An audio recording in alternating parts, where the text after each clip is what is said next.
Everything is going well as planned. I heard my husband's voice from the living room when I went home to get something I had forgotten. If all goes well, our daughter-in-law will soon be out of the picture, haha. I also heard my mother-in-law chiming in. It was shocking to realize they had been harboring such hatred against me, to the point of planning my demise after all the time we had spent living together. Under normal circumstances, I might have confronted my husband and mother-in-law right there, but due to my profession, I chose not to. That day marked the start of my struggle to expose their malevolent actions. My name is Michelle Kimball. My husband Dave, who was 3 years my senior, and I got married 3 years ago. Our paths crossed at a traffic safety class held at Dave's workplace. At that time, I was a police officer working for the traffic department. As it was my first traffic safety class, and as I am not particularly good at public speaking, I was quite nervous. Dave was the one who helped me out then. We struck up a friendship after that, thanks to the memorable conversation he initiated to help ease my nervousness. Years have passed since our wedding, but we still do not have any children. I had always wanted a child soon after getting married, but Dave was not particularly enthusiastic about it. Child rearing is costly. We need to save up a bit more, he would say. Despite us both having jobs and not facing financial instability, he always dodged conversations about having a child. And I am not the only one bothered by our childless state. My mother-in-law, Judy, was also constantly worried about us not having a child. In the beginning, she was hopeful for a grandchild, but as 3 years passed, she seemed to think that I was the one rejecting the idea of having a child. Michelle, you're not young. You better get a move on. If a woman can't bear her husband's child, she's no different from a maid. I am not intentionally not having a child. When I relayed what Judy said to Dave, he would always get grumpy. What? Are you trying to say that I'm at fault here? I'm tired from work and you're just adding to it. If you really want a kid, why don't you try harder? He would always start criticizing my appearance in detail. Furthermore, his preference is the flamboyant fashion of young girls, something that is not quite suitable for a woman nearing her 30s like me. I've told him countless times that I can't dress up too much due to my job requiring sudden call-outs, but he just doesn't seem to understand. A wife who doesn't take care of her appearance is a failure as a woman. Reflect on yourself before complaining to me.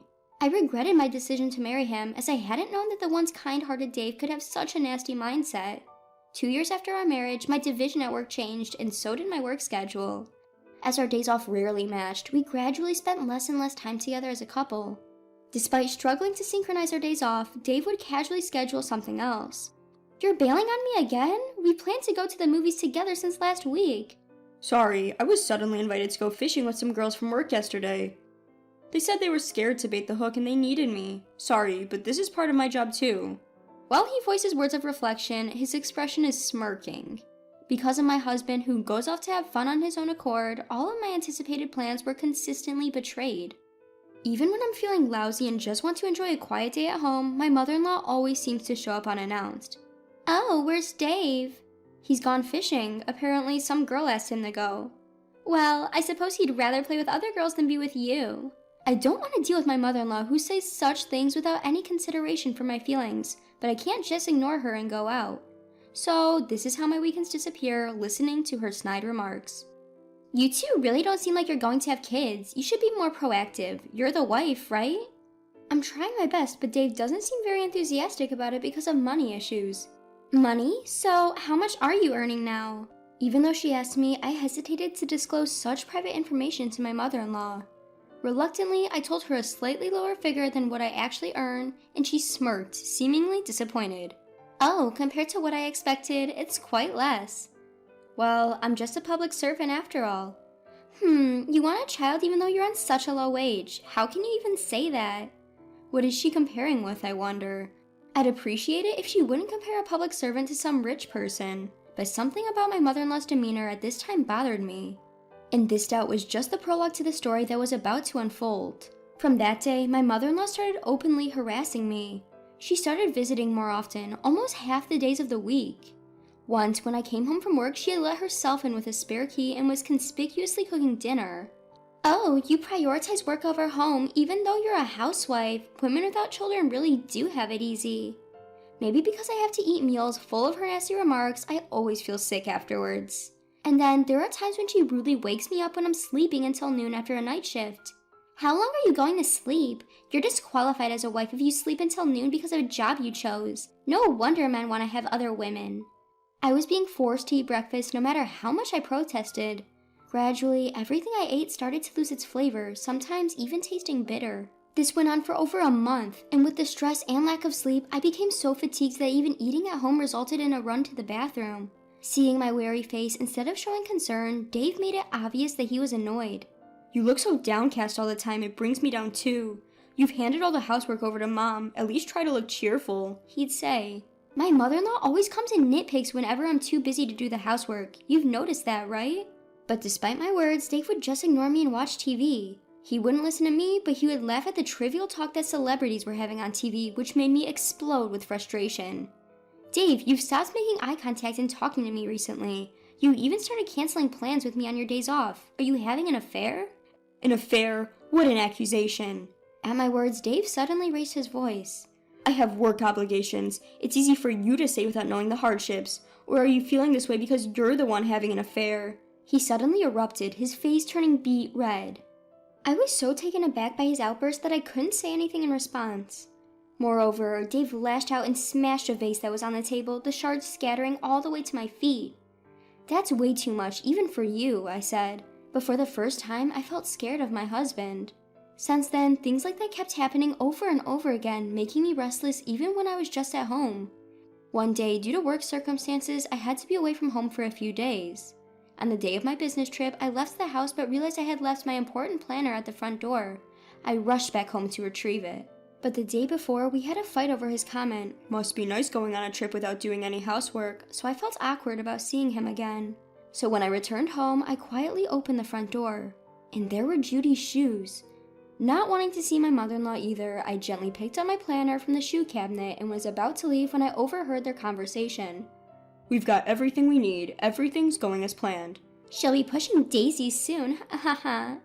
"Yeah, but the effects are not showing up as expected." "She's been rushing to the toilet every meal. It should be soon, right?" I couldn't believe my ears at their chilling talk. What on earth? Quickly, I took out the voice recorder I always carry and started recording. Unaware that they were being recorded, the two in the room were cheerfully discussing their outrageous plan.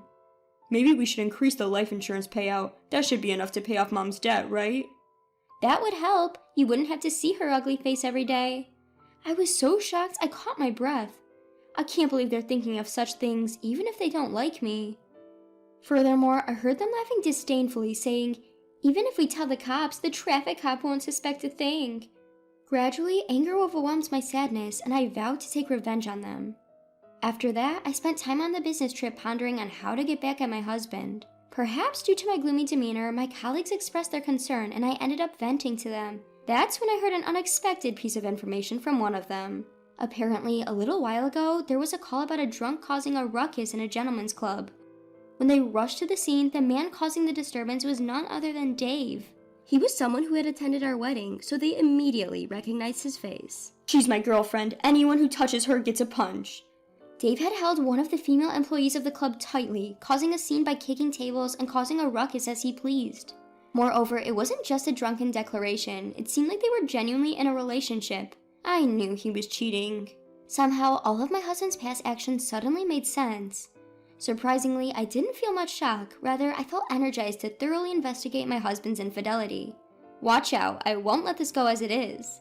A week later, suddenly, my husband started speaking to me in a gentle tone, as he did when we first started dating. Suspicious that he must have some ulterior motive, he presented me with a document. "Michelle, you always do such a dangerous job with the police, and that's amazing. I'm proud as a husband, but I can't help but worry.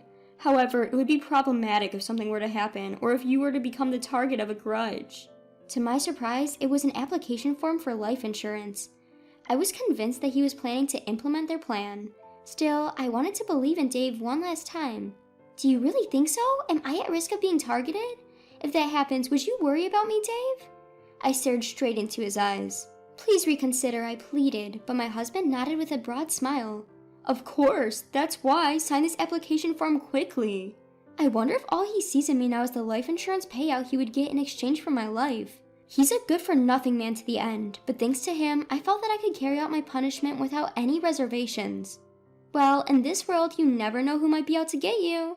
That's right. There are so many dangerous incidents these days. For example, having a family member with a foolish idea. Oh? Oh, yeah. Like planning to get rid of a nuisance wife to be with a young mistress. Dave was clearly disturbed, his eyes darting around nervously. Being instigated by a debt-ridden mother to send the daughter-in-law to the other world with a large life insurance policy. What? Wait a minute, are you? I played the recording from the voice recorder in front of my husband. Out from it came my mother-in-law's conversation and crude laughter, distorting my husband's face grotesquely. Hey, how did you get this recording? I happened to overhear it. It was a good thing I was carrying a voice recorder. If I'd always been a traffic cop, I wouldn't carry one around. Aren't you still in the traffic department? I'm in the detective division now. I told you, didn't I? Well, I guess you weren't listening since you were too preoccupied with a certain woman. I confronted my husband Dave with photos of his affair that he had hidden in his room. These were all undeniable evidences I found while rummaging through our house when he wasn't around. What? I don't know anything about these photos. I don't even know this woman. Oh, really? She seems to be a girl working in a high-end nightclub. You don't know her? The club where you got drunk and caused a scene? Apparently, you were shouting that she was your woman. How charming. How much do you even know? Well, I wonder how much, haha. Cornered, Dave desperately began to make excuses, not caring about appearances anymore. It's all my mom's fault. After she heard about me dating the nightclub girl, she started saying that I should marry her instead of you who earns less. She was the one who tempted me. I see. Dave's words made sense to me. When my mother-in-law Judy heard about my salary and called it low, she must have been comparing it to Dave's mistress. According to the conversations I recorded with a voice recorder, Judy had a substantial amount of debt. It's foolish to think that they were planning to use my life insurance payout and the nightclub girl's income to pay off that debt. So, you're saying the plan came from your mom? Yes, so I'm not to blame. What are you talking about? The whole thing started because you had an affair in the first place. It's despicable to blame others. I'll never forgive you. As I yelled, Dave suddenly let out an incomprehensible scream and grabbed my collar. But I quickly grabbed his hand and threw him onto the floor. I'm a police officer, Dave. I'm used to dealing with violent men like you. I can protect myself without life insurance. In front of Dave, who was groaning in pain from hitting his back, I took out my handcuffs. You're under arrest. That's a joke, right? Seeing the handcuffs, Dave suddenly became weak and started apologizing. I'm sorry. It was just a moment of weakness. Please forgive me. Save your excuses for the police station. I'll listen to them thoroughly when the time comes. Eventually, Dave and Judy were imprisoned for a while for their plot to make me an outcast. I divorced Dave and sued both him and his mistress for $20,000 in emotional damages. They might be released soon as it was an attempted crime, but with Dave losing his job, having to pay the emotional damages and Judy's debt, they will undoubtedly face a tough life. Meanwhile, I'm thoroughly enjoying living alone for the first time in years. Having been forced to live a cramped life for so long, I decided to spread my wings for a while.